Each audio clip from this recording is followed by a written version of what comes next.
নমস্কার বন্ধুরা, আপনারা দেখছেন আপনাদের প্রিয় আবহাওয়ার আপডেট। আজকের এই ভিডিওতে আমরা জানব আজ রাতের আবহাওয়া কেমন থাকবে, কোথায় বৃষ্টির সম্ভাবনা বেশি, কোথায় বজ্র বিদ্যুৎ সহ বৃষ্টি হতে পারে, উত্তরবঙ্গ ও দক্ষিণবঙ্গের কোন কোন জেলায় সতর্কতা রয়েছে এবং আগামী কয়েক ঘন্টায় আবহাওয়া পরিস্থিতি কোন দিকে যেতে পারে। তাই ভিডিওটি শেষ পর্যন্ত দেখুন, কারণ আজকের আবহাওয়ার একাধিক জায়গায় বৃষ্টি এবং বজ্র ঝড়ের সম্ভাবনা রয়েছে। প্রথমেই বড় আবহাওয়ার আপডেট। আজ দেশের একাধিক অঞ্চলে মৌসুমী বায়ু সক্রিয় রয়েছে। আবহাওয়া দপ্তরের সর্বশেষ পূর্বাভাস অনুযায়ী আগামী কয়েকদিন দেশের পূর্ব, মধ্য এবং উত্তর পূর্ব অংশে বেশ কিছু এলাকায় বৃষ্টির কার্যকলাপ বজায় থাকতে পারে। কিছু জায়গায় ভারী বৃষ্টিও হতে পারে। পশ্চিমবঙ্গের ক্ষেত্রেও আবহাওয়া পুরোপুরি শুকনো থাকার সম্ভাবনা নেই। বিশেষ করে উত্তরবঙ্গের পাহাড়ি ও সংলগ্ন এলাকায় ভারী বৃষ্টির প্রবণতা বেশি থাকতে পারে। এখন একের পর এক জেনে নেওয়া যাক কোন অঞ্চলের পরিস্থিতি কেমন থাকবে। উত্তরবঙ্গের দার্জিলিং, কালিম্পং, জলপাইগুড়ি, আলিপুরদুয়ার এবং কোচবিহার সহ বিভিন্ন এলাকায় আজ রাতেও মেঘলা আকাশ এবং বৃষ্টির সম্ভাবনা রয়েছে। পাহাড়ি এলাকায় কোথাও হালকা থেকে মাঝারি বৃষ্টি, আবার কোথাও তুলনামূলক বেশি বৃষ্টি হতে পারে। বিশেষ করে পাহাড়ি এলাকায় টানা বৃষ্টির সময় রাস্তা পিছল হয়ে যাওয়া এবং দৃশ্যমানতা কমে যাওয়ার মতো সমস্যাও তৈরি হতে পারে। তাই রাতের দিকে যারা পাহাড়ি রাস্তায় যাতায়াত করবেন তাদের বাড়তি সতর্কতাই ভালো। উত্তরবঙ্গের সমতলের এলাকাগুলিতেও স্থানীয়ভাবে বজ্রপাত সহ বৃষ্টি হতে পারে। দক্ষিণবঙ্গের আবহাওয়া। এবার আসা যাক দক্ষিণবঙ্গের দিকে। কলকাতা ও আশেপাশের জেলাগুলিতে আজ রাতের আকাশ আংশিক থেকে মেঘলা থেকে মেঘাচ্ছন্ন থাকতে পারে। কিছু এলাকায় হালকা থেকে মাঝারি বৃষ্টির সম্ভাবনা রয়েছে। কলকাতা, হাওড়া, হুগলি, উত্তর 24 পরগনা, দক্ষিণ 24 পরগনা, পূর্ব মেদিনীপুর, পশ্চিম মেদিনীপুর সহ দক্ষিণবঙ্গের বিভিন্ন এলাকায় স্থানীয়ভাবে বৃষ্টি বা বজ্র বিদ্যুৎ সহ বৃষ্টির পরিস্থিতিও তৈরি হতে পারে। তবে মনে রাখতে হবে, বর্ষাকালে একই জেলায় একই অংশে বৃষ্টি হলেও অন্য অংশে কিছু সময়ের জন্য বৃষ্টি নাও হতে পারে। তাই আপনার এলাকায় আকাশের পরিস্থিতি এবং স্থানীয় সতর্কতা অবশ্যই নজরে রাখবেন। রাতের দিকে কি হতে পারে? সবচেয়ে গুরুত্বপূর্ণ বিষয়ের প্রশ্ন হলো, আজ রাত বাড়ার সঙ্গে সঙ্গেই আবহাওয়া কেমন হতে পারে। রাতের প্রথম ভাগে অনেক জায়গায় মেঘের পরিমাণ বেশি থাকতে পারে। স্থানীয়ভাবে বৃষ্টি শুরু হলে কিছু সমস্যার জন্য মাঝারি বা ভারী বৃষ্টিও হতে পারে। কোথাও কোথাও বজ্রপাত এবং দমকা হাওয়াও দেখা দিতে পারে। তবে সব জায়গায় একই সময় বৃষ্টি হবে না। কোনো এলাকায় আগে বৃষ্টি শুরু হতে পারে, আবার অন্য এলাকায় কিছুটা পরে। তাই যারা রাতের দিকে বাইরে বেরোবেন তারা আকাশের পরিস্থিতির দিকে নজর রাখবেন। বজ্রপাতের সম্ভাবনা। আজকের আবহাওয়ার আরেকটি গুরুত্বপূর্ণ বিষয় হলো বজ্র বিদ্যুৎ।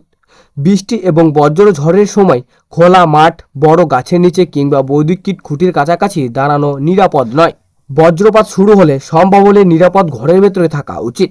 বিশেষ করে গ্রামের দিকে যারা মাঠে কাজ করবেন বা বাইরে থাকবেন তারা বজ্র ঝড়ের সময় দ্রুত নিরাপদ স্থানে আশ্রয়ে চলে যাবেন। কলকাতার আবহাওয়া।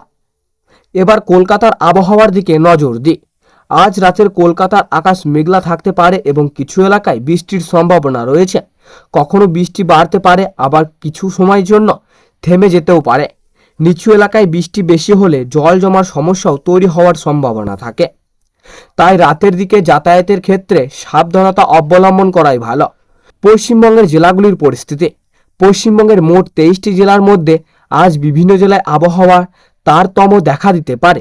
দার্জিলিং থেকে আলিপুরদুয়ার, উত্তরবঙ্গের পাহাড় ও পারদেশীয় এলাকায় বৃষ্টির প্রবণতা থাকতে পারে। আবার দক্ষিণবঙ্গের কলকাতা, হাওড়া, হুগলি, উত্তর 24 পরগনা, দক্ষিণ 24 পরগনা, পূর্ব মেদিনীপুর, পশ্চিম মেদিনীপুর, বাঁকুড়া, পুরুলিয়া, ঝাড়গ্রাম, বীরভূম, মুর্শিদাবাদ, নদিয়া, পূর্ব বর্ধমান, পশ্চিম বর্ধমান বিভিন্ন সহ স্থানীয়ভাবে বৃষ্টি হতে পারে। তবে জেলার নাম শুনেই ধরে নেওয়া যাবে না যে পুরো জেলায় একই পরিমাণ বৃষ্টি হবে। বর্ষার বৃষ্টি অনেকটাই স্থানীয় এবং পরিবর্তনশীল। বাংলাদেশের আবহাওয়া। এবার বাংলাদেশের আবহাওয়ার দিকে নজর দেওয়া যাক। বাংলাদেশের বিভিন্ন এলাকাতেও মৌসুমী বায়ুর প্রভাবে বৃষ্টির সম্ভাবনা রয়েছে। অনেক জায়গায় আকাশ মেঘলা থাকতে পারে এবং কোথাও কোথাও বৃষ্টি ও বজ্র বৃষ্টিও হতে পারে। ঢাকা, চট্টগ্রাম, সিলেট, ময়মনসিংহ, রাজশাহী, রংপুর, খুলনা এবং বরিশাল বিভাগের বিভিন্ন এলাকায় স্থানীয়ভাবে বৃষ্টির পরিস্থিতিও তৈরি হতে পারে। বিশেষ করে নদী ও উপকূলীয় অঞ্চলে আবহাওয়া পরিবর্তন হলেও সতর্ক থাকা জরুরি। দেশের অন্যান্য রাজ্যের আবহাওয়া। এবার পশ্চিমবঙ্গের বাইরে ভারতের অন্যান্য অঞ্চলের দিকে নজর দেওয়া যাক। আবহাওয়া দপ্তরের পূর্বাভাস অনুযায়ী দেশের বিভিন্ন অংশেও আগামী কয়েকদিন মৌসুমী বৃষ্টির কার্যকলাপ বজায় থাকতে পারে।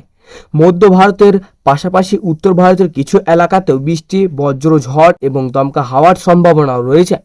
মধ্য ভারতের কিছু এলাকায় ভারী বৃষ্টির সম্ভাবনাও রয়েছে। পাহাড়ি রাজ্যগুলিতেও বৃষ্টির কারণে ভূমিধস বা রাস্তার সমস্যাও তৈরি হতে পারে। তাই পাহাড়ি অঞ্চলে যাতায়াতের ক্ষেত্রে স্থানীয় প্রশাসনের সতর্কবার্তা মেনে চলা অত্যন্ত গুরুত্বপূর্ণ। উপকূলীয় এলাকার জন্য সতর্কতা। পশ্চিমবঙ্গের উপকূলীয় জেলাগুলির জন্য বিশেষভাবে সতর্ক থাকা দরকার। আইএমডির কলকাতার কেন্দ্রীয় তথ্য অনুযায়ী আজ সকাল থেকে আগামীকাল রাত পর্যন্ত পশ্চিমবঙ্গের উপকূলীয় ঢেউর দীর্ঘ সময়কাল এবং তুলনামূলক উঁচু ঢেউয়ের সম্ভাবনা রয়েছে। সমুদ্রের কাছে থাকা মানুষ এবং নৌযানগুলিকে সতর্ক সঙ্গে চালানো অনুরোধ করা হয়েছে। তাই সমুদ্রে ধারে বেড়াতে যাওয়া বা অপ্রয়োজনীয়ভাবে সমুদ্রে যাওয়া এড়িয়ে চলাই ভালো। কৃষকদের জন্য গুরুত্বপূর্ণ কথা। যারা কৃষিকাজের সঙ্গে যুক্ত তাদের জন্য আজকের আবহাওয়া গুরুত্বপূর্ণ। বৃষ্টির পরিমাণ বেশি হলে জমিতে অতিরিক্ত জল জমে যেতে পারে। আবার বজ্র ঝড়ের সময় মাঠে কাজ করা ঝুঁকিপূর্ণ হতে পারে। তাই আবহাওয়ার সতর্কতা দেখে ঠিক সময়ে কাজ করাই ভালো। তো সুপ্রিয় দর্শক, এই ছিল আজকের আবহাওয়ার বিস্তারিত আপডেট। ভালো লাগলে একটি লাইক করবেন এবং চ্যানেলটিকে সাবস্ক্রাইব করে পাশে থাকা বেল আইকনটি অন করে রাখবেন।